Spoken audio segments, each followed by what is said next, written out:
Sud Radio Auto, essai croisé.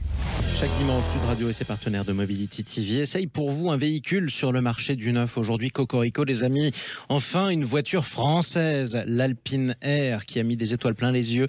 Mélina Priam, bonjour à vous. Bonjour. Journaliste à l'Autojournal. Cédric Réour, bonjour à vous. Bonjour. Vous êtes fondateur de la plateforme Sans Bornes. Et Stanislas Laroumet, bonjour à vous. Bonjour. Fondateur de Ma Voiture Idéale. Mélina Priam, vous l'avez conduite, l'Alpine R, elle vous a plu? J'adore. Non, Pourquoi? mais voilà, moi je craque parce que c'est une voiture, alors certes sportive, mais ultra plaisante à conduire, qui a effectivement ce côté cocorico, parce que c'est bien qu'il y ait un constructeur français qui fasse encore une auto purement plaisir, purement thermique. Alors c'est vrai cette Alpine R, elle est chère pour ce qu'elle apporte de plus par rapport à une Alpine S. Pour la situer, c'est un peu une version radicale, Oui. d'ailleurs R comme radical, à savoir qu'il n'y a pas d'augmentation de puissance puisque on est toujours sur le 4 cylindres de 300 chevaux, mais Alpine a été chercher les derniers kilos pour alléger au maximum la voiture. Et voilà, moi j'aime cette philosophie de light is right. C'était Le léger, c'est bien. le léger, c'est bien. C'est Colin Chapman qui faisait donc les Lotus, qui ne sont plus tout à fait dans cet esprit-là. Mais Alpine en fait reste sur cette ligne et voilà. Et moi je trouve ça génial parce que pour une voiture sportive, effectivement. Il vaut mieux une voiture légère et un peu moins puissante qu'une voiture qui fait 1,5 tonne, 1,7 tonne et qui va avoir 400 chevaux. Ouais, ça c'était une certaine logique. Est-ce que la France a pu revenir dans le marché des voitures de sport grâce à la renaissance d'Alpine? Cédric Réaud? Pari réussi.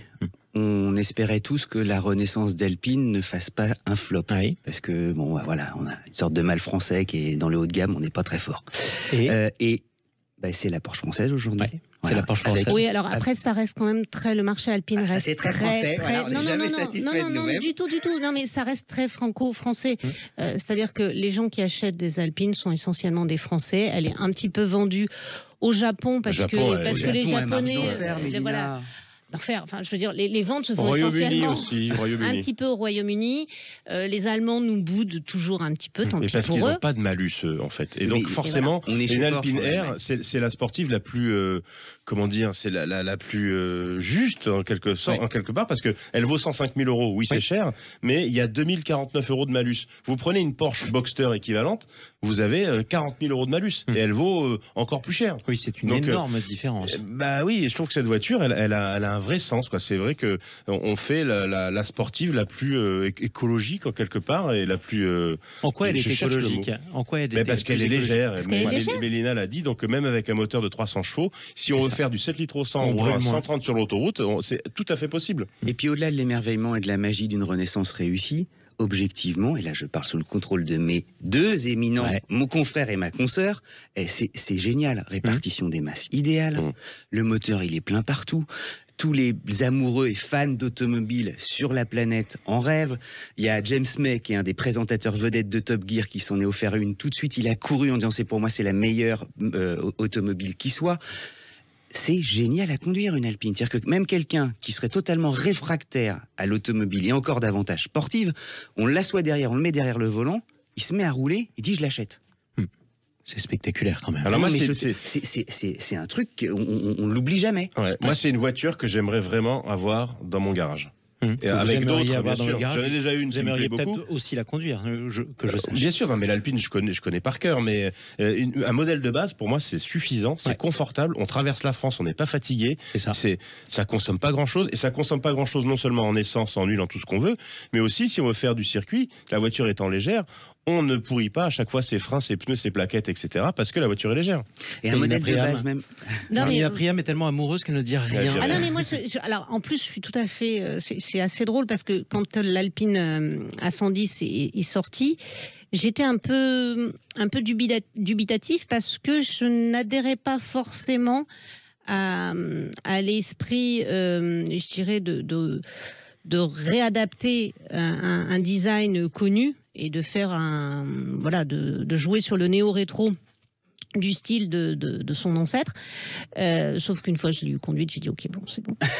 Ça me plaît, c'est bien. C'est une super voiture. Moi, j'aimerais avoir 2 petites places arrière. Oui, ce serait pas la même voiture, quoi qu'il en soit. L'écran intérieur est daté un petit peu. Oh, mais non, mais c'est vrai. Non, mais c'est vrai. Voilà, ils sont pas au niveau de. Mais on s'en fiche. C'est une Alpine, c'est quoi? C'est un châssis, une boîte de vitesse à moteur. C'est la première fois que Cédric Fréour se fait réprimander par le groupe parce qu'il est plus critique que les autres. Pour une fois qu'il est dur. Nous noterons la date. Comparaison, les concurrentes de l'Alpine Air. Porsche Boxster, on en a parlé, et c'est plus cher, et surtout avec le 6 cylindres. Alors il y a un 6 cylindres, oui, mais ou Cayman, enfin c'est très cher, quoi. C'est ça. Et si vous avez le choix entre les deux, Alpine. Moi, Cocorico, je prends une Alpine. Cocorico, vous prenez une Alpine. Alpine sans parce que j'ai pas les moyens de rouler en Boxster. Oui, vous n'avez pas les moyens, mais je vous aurais donné l'argent au cas où. Enfin, l'argent imaginaire, quoi qu'il en soit. Je prends les deux. En termes d'agrément conduite, en tout cas, bravo Alpine. Bravo Alpine. Mais le message sera passé. Merci à tous les trois. En tout cas, Cédric Fréour, Stanislas Laroumé et Mélina Priam. On vous retrouve dimanche prochain pour un prochain essai sur Sud Radio avec Mobility TV. À bientôt.